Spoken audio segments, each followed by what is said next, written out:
Online class में class 10 physics विद्युत धारा का उसमें प्रभाव, और हमारी चर्चा चल रही थी विद्युत बल पर, कंप्लीट हो चुकी थी। विद्युत बल पर लिखा हुआ रहता 100 W 220 V। इस आधार पर भी आपको ये चीज मैंने बता दी थी। आज के लिए टॉपिक मैं लेके आया हूं आपके लिए विद्युत ऊष्मा यानी हीटर जो होता है। हीटर से आप सब परिचित हो। अब तो कम उपयोग होता है, पहले घरों में खाना बनाने के लिए हीटर का ही प्रयोग ज्यादा किया जाता था। क्योंकि अब इलेक्ट्रिसिटी महंगी होती जा रही है तो इसलिए विद्युत की बचत हेतु हीटर का प्रयोग कम किया जा रहा है। तो उसी के बारे में हम यहाँ पर पढ़ने वाले हैं। तो हीटर क्या होता है? सबसे पहली बात यह है कि हमें पता होना चाहिए कि है क्या मामला।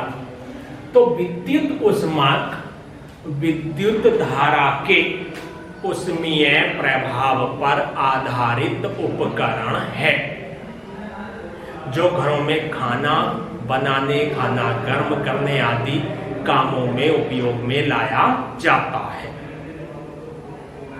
अगले जो हमारा पॉइंट आता है वो आता है इसका सिद्धांत।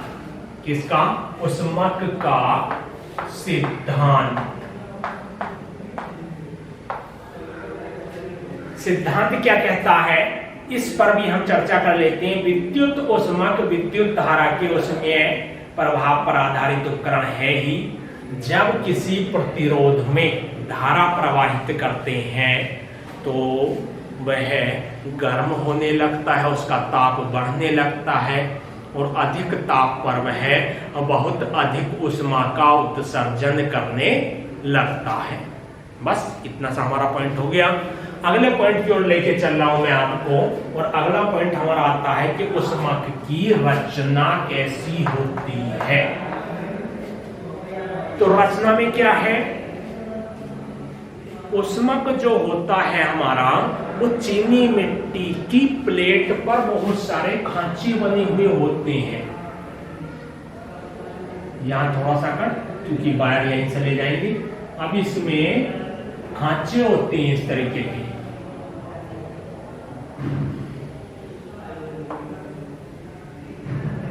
अब इन खांचों के बीच में स्प्रिंग टाइप एक फिलामेंट बिछा रहता है। अब बात आती है चीनी मिट्टी की। अब प्लेट जो है ये क्या मामला, क्या चीज है? चीनी मिट्टी। चीनी मिट्टी, तो चीनी मिट्टी जो होती है ये विद्युत की कुचालक होती है। चीनी मिट्टी विद्युत की कुचालक। आपका ये शब्द एक ही नहीं। तो हीटर तो देखा है, हीटर में फिलामेंट जिस प्लेट में रखा रहता है उसके खांचों में कसा हुआ रहता, तो वही चीनी मिट्टी की प्लेट। दूसरा, आपने बिजली के खंभे देखे होंगे, पोल देखे होंगे। तो जब जैसे ये पोल हुआ, यहाँ से सीधा वायर आया तो यहाँ पोल के अंदर थोड़ी ना बंधा हुआ, एक कटोरी नुमा होती, उस कटोरी पे बंधा हुआ होता वो वायर, इस तरह से उस कटोरी के ऊपर लिपटा हुआ। तो वो जो कटोरी होती वो होती चीनी मिट्टी की, जो कि विद्युत की कुचालक है। जब विद्युत की कुचालक है तो अब वायर किस पे बना? चीनी मिट्टी की कटोरी पे। तो अब विद्युत का प्रवाह खंभे में नहीं हुआ क्योंकि खंभा धातु का है, लोहे का है, तो इसलिए खंभे में धारा प्रवाहित नहीं होती। इस कारण से तो वह होती हमारी चीनी मिट्टी की प्लेट। अब चीनी मिट्टी की प्लेट में इस तरह से जो है ये स्प्रिंग नुमा फिलामेंट बिछा दिया जाता है। सभी में कारण बताऊंगा कि स्प्रिंग नुमा ही क्यों है ये।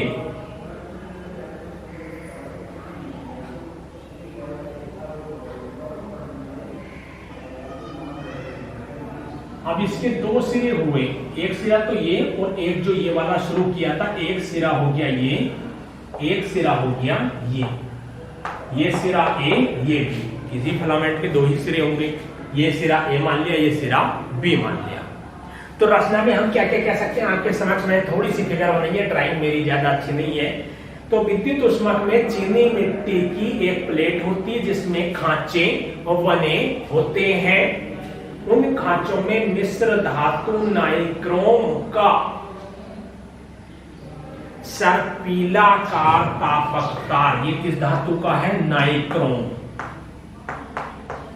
नाइक्रोम का। और ये कैसी धातु होती है? मिश्र धातु होती है। इस मिश्र धातु का यानी नाइक्रोम धातु का सर्पिलाकार तार कुंडली के बीच में कसा रहता है, जिसके दो सिरे ए व बी बाहर निकाल लिए जाते हैं। अगले पॉइंट की ओर बढ़ रहे हैं, इसकी कार्यविधि। ये भी हमारा बोर्ड में पहले आ चुका है। कार्य है विधि। कार्यविधि क्या कहती है कि जब चीनी मिट्टी की प्लेट में लगे दो पेंचों ए तथा बी के द्वारा, चीनी मिट्टी की प्लेट में लगे दो पेंचों ए तथा बी के द्वारा इस तापक तार में, तापक तार मतलब फिलामेंट में धारा प्रवाहित की जाती है, तो तापक तार का ताप बढ़ने लगता है और बढ़कर यह जो है ऊष्मा उत्सर्जित होने लगता। और जब अधिक ताप बढ़ता है तो इसका रंग लाल तप्त हो जाता और यह अधिक मात्रा में ऊष्मा का उत्सर्जन करने लगता है। फिर बनाने कार्यविधि हो गई हमारी। अगला टॉपिक मैं बताता हूँ इसी में जो जुड़ा हुआ है कि तापक तार का जो है वो नाइक्रोम धातु का बना होना, नाइक्रोम धातु का बना होना। मतलब ये कि नाइक्रोम धातु का ही ये तापक तार क्यों बनाया गया, फिलामेंट क्यों बनाया गया। एक तो तापक तार मिश्र धातु का बना हुआ है, यहाँ पे नाइक्रोम मिश्र धातु होती निकेल और क्रोमियम की, निकेल धातु और क्रोमियम की। निकेल लिया गया इसमें 80% और क्रोमियम लिया इन्होंने 20%। और क्या प्राप्त हुई? नाइक्रोम धातु प्राप्त हुई। तो नाइक्रोम धातु जो है वो निकेल और क्रोमियम की मिश्र धातु होती है। अब क्या लाभ है? लाभ ये है कि मिश्र धातुओं की दक्षता बढ़ जाती है। जैसे विद्युत बल्ब में टंगस्टन धातु में क्या कमी आई थी कि ऑक्सीजन से संयोग करते ही पिघल जाती थी। जब ऑक्सीजन से संयोग करते ही पिघल रही थी तो उसका हीटर में यूज नहीं कर सकते। लेकिन ये नाइक्रोम धातु ऐसी है जो मिश्र धातु है, आप हवा में रखो, आप वायु में रखे, किसी की उपस्थिति में आप रखो, ये नहीं पिघलेगी बहुत अधिक ताप पर भी। क्योंकि ऐसा थोड़ी इसके ऊपर कांच का कोई बॉक्स लगा देते, बड़ी समस्या होती है। तो निकेल धातु की खासियत, नाइक्रोम धातु की खासियत, एक तो मिश्र धातु की ताकत बढ़ी होती, दक्षता बढ़ जाती है और ये वायु से भी संयोग नहीं करती। दूसरा साइंटिफिक रीजन क्या है? इसका जो विशिष्ट प्रतिरोध होता है, इसका नाइक्रोम का, ये अधिक होता है। ये विकल्प में पूछा गया कई बार, विशिष्ट प्रतिरोध कैसा होता नाइक्रोम का? तो ये अधिक होता है और गलनांक, जो गलनांक होता है ये उच्च होता है। किसका? नाइक्रोम धातु का गलनांक उच्च होता है, विशिष्ट प्रतिरोध अधिक होता है। इस कारण से जो है ये फिलामेंट या तापक तार हिंदी में कहते हैं नाइक्रोम धातु का बना होता है। दूसरा बात,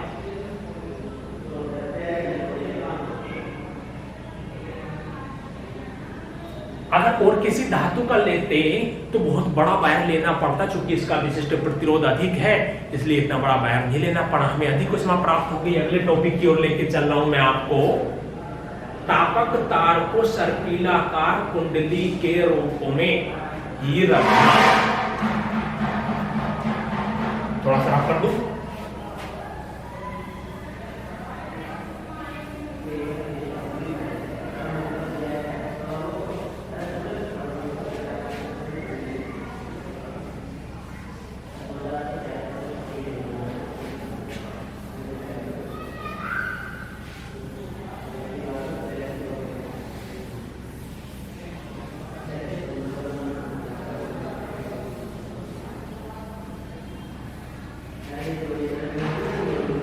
सर्पिलाकार कुंडली के रूप में रखना।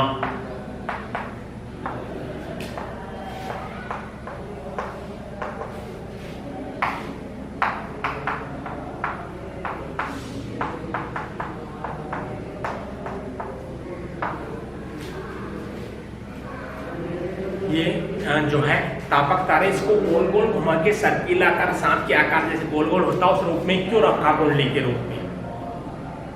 अगर हम सीधा सीधा लगते तो कितनी बड़ी प्लेट बनानी पड़ती और उसमें यहाँ भी निकलती, यहाँ भी बर्तन इतना बड़ा थोड़ी ना था। तो उसको गोलाकार कुंडली के रूप में रखा, फिर स्प्रिंग के रूप में बनाया ताकि अधिक वायु छोटे से स्थान पे आ जाए और हमें अधिक ऊष्मा प्राप्त हो और हम उस पर बर्तन रखें तो बर्तन को अधिक यानी मैक्सिमम ऊष्मा प्राप्त हो जाए। इसका कारण ये है। अब एक सवाल उठता है कि किसी भी उपकरण को, मान लो हीटर को ही, उस पर अंकित वैल्यू के आधार पर ही उपयोग करना क्यों जरूरी है? यानी किसी भी उपकरण के ऊपर मान लो इस पे लिखा हुआ है 500 W 240 V, इस अंकित वैल्यू पर ही उपयोग करना क्यों चाहिए हमें? या इसका क्या अर्थ है? ये मैंने बल्ब में ही बताया था, हीटर में ही बता रहा हूं आपको। वाट का मतलब जूल प्रति सेकंड, जूल पर सेकंड, यानी एक सेकंड में 500 जूल ऊर्जा ये तापक तार खर्च कर देता है। यानी कि इस विद्युत मोटर को 240 वोल्ट पर चलाने पर इसके द्वारा व्यय शक्ति की दर 500 वाट होगी, या कह सकते हैं 240 वोल्ट पर उपयोग करने पर यह विद्युत हीटर या तापक तार एक सेकंड में 500 जूल ऊर्जा खर्च कर देगा। अब बात आती है अगर इससे कम वोल्टेज पर चलाएं, मान लो 150 वोल्ट पर चलाएं तो तापन दर कम हो जाएगी, यानी फिर जो व्यय शक्ति की दर है वह कम हो जाएगी। और वह कितनी हो जाएगी? हमारी घट के हो जाएगी वोल्टेज के आधार पर। तो ऊर्जा व्यय की दर कम हो जाएगी। अगर यदि 240 से आप मान लो 300 वोल्ट पर चलाएं तो ऊर्जा व्यय की दर बढ़ेगी, यानी शक्ति सामर्थ्य बढ़ जाएगी, इसकी बढ़ जाएगी, लेकिन इसकी क्षमता कहां पर है? केवल 240 वोल्ट तक है। तो उपकरण की सेहत के लिए समस्या, यानी उपकरण जल्दी खराब हो जाएगा। ये हमारे हीटर के बारे में थी। चलिए इसको मैं रफ कर लेता हूँ, उसके बाद अगले टॉपिक की ओर लेके चल रहा हूँ। सेम इसी तरह से हमारा नाइक्रोम धातु यूज होती है, प्रेस वगैरह जो इलेक्ट्रिक प्रेस होती है यानी विद्युत इस तरह, तो उसको आप स्वयं पढ़ लेंगे, मैं आपको नोट प्रोवाइड करा दूंगा तो आसानी से आप तैयार कर लेंगे। सेम थ्योरी है, सेम सब कुछ, सारा रीजन वगैरह सारा सेम, बस थोड़ी सी रचना चेंज है तो अपने आप स्वयं कीजिएगा इसको। चलिए रफ कर लेता हूं मैं इसे।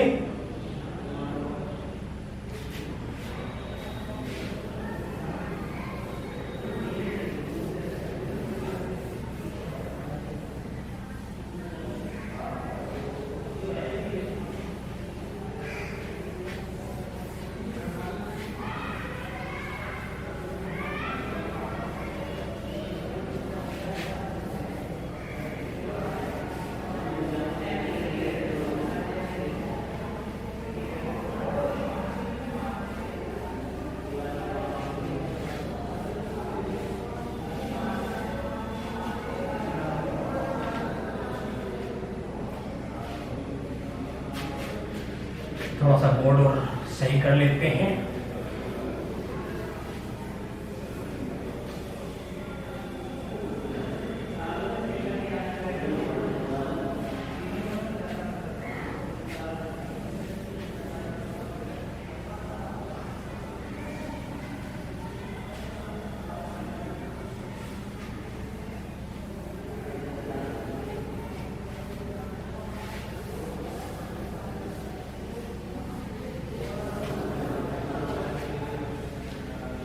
चलिए थ्योरी का एक छोटा टॉपिक मुझे और बता देता हूं मैं, बड़ा इंपॉर्टेंट सा है और पूछा भी गया है बोर्ड एग्जाम में कि स्विच गर्म तार में ही क्यों जोड़े जाते हैं या बांधे जाते हैं। स्विच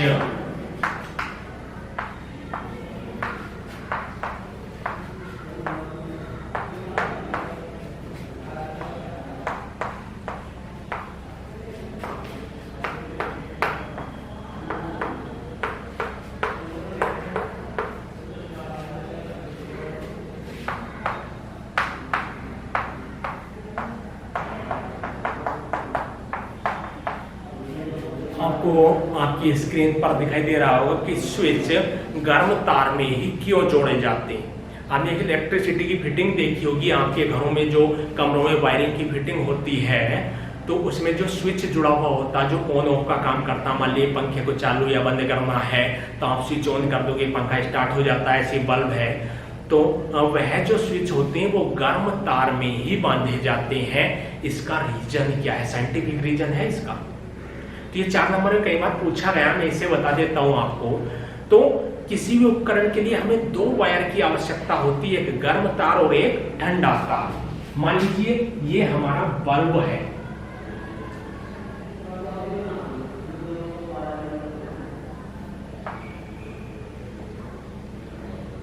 अब बल्ब है तो ये जस्ट एक टाँकी, इससे पहले लेक्चर में बल्ब की क्रिया विधि बताई थी मैंने। अब ये जो है होल्डर में लगा दिया, ये पिने हो गई, ये होल्डर हो गया। हल्की सी फिगर बना रहा हूँ, ड्राइंग इतनी अच्छी है कि नहीं वैसे मेरे पास, तो आपकी बहुत अच्छी है ड्राइंग, आप अच्छे से बनाना। तो ये 2 हो गए पॉइंट। अब यहां से 2 वायर आ रहे हैं, 2 वायर आ रहे हैं तो उसमें क्या करा गया, ऊपर का वायर तो है ठंडा तार और नीचे का जो वायर है ये है हमारा गर्म तार। तो उसने कहा स्विच गर्म तार में ही क्यों बांधे जाते हैं। अब सुनिए आपका, मान लीजिए एक तार ये डायरेक्ट ये जुड़ गया और ठंडा तार ये जुड़ गया, ठीक है। ये खंबे से 2 वायर आए, ये प्लस का आया, ये माइनस का। प्लस वाला गर्म तार होता है, माइनस वाला ठंडा तार होता है। दोनों वायर आए, बल्ब के अंदर हमने ज्वाइंट कर दिए, स्विच नहीं लगाया। तो जैसे ही इलेक्ट्रिसिटी आई यानी बिजली आई, ये चालू हो जाएगा, प्रकाश देने लगेगा, और जैसे ही बिजली गई ये बंद हो जाएगा, दिन हो या रात हो, चूंकि हमने स्विच नहीं जोड़ा। तो ये हमारे कंट्रोल में नहीं रहा कि बल्ब कब चालू हो कब बंद हो। जैसे ही बाहर से बिजली आएगी ये शुरू हो जाएगा, बिजली जाते ही बंद हो जाएगी। तो पहला काम तो हमें स्विच जोड़ना पड़ेगा इसकी कंट्रोलिंग के लिए। तो हम स्विच जोड़ेंगे इसकी कंट्रोलिंग के लिए। स्विच जोड़े तो कैसे किया जाए भाई। अब सिद्धांत है 2 वायर से हमारा उपकरण काम करता है, एक प्लस और माइनस यानी गर्म और ठंडे तार से। तो स्विच कौन से में जोड़ा जाए, आप कोई से में भी जोड़ दोगे, बल्ब ऑन ऑफ तो फिर भी होगा। अब मैं दोनों में जोड़ के बताता हूँ। गर्म तार मान लीजिए ये वाला जुड़ा हुआ है, ठंडा तार यहाँ से हमने हटा लिया। हम क्या करते हैं, हम ठंडे तार में स्विच जोड़ लेते हैं, ठीक है बेटा। तो स्विच आपने देखा होगा इस तरह का होता, बोर्ड में कभी आपने देखा हो, ध्यान दिया हो, उसमें 2 पॉइंट होते हैं। ये मैं भीतर का भाग दिखा रहा हूँ, बाहर से जो जहां उंगली रख के दबाते हैं वह वाला भाग नहीं बता रहा, उसके भीतर जहां वायर जुड़ा हुआ होता तो उसमें 2 पॉइंट होते हैं भीतर के, उनके अंदर वायर कसा हुआ रहता। तो ठंडा तार का एक सिरा तो इसे यहां लगा दिया। अब दूसरा पॉइंट किससे जोड़ दिया, इस बल्ब से ले जाके जोड़ दिया। क्लियर हुई बात। अब इसके अंदर जो हमें दिखाई नहीं देती, प्लास्टिक के भीतर एक पत्ती लगी हुई होती है,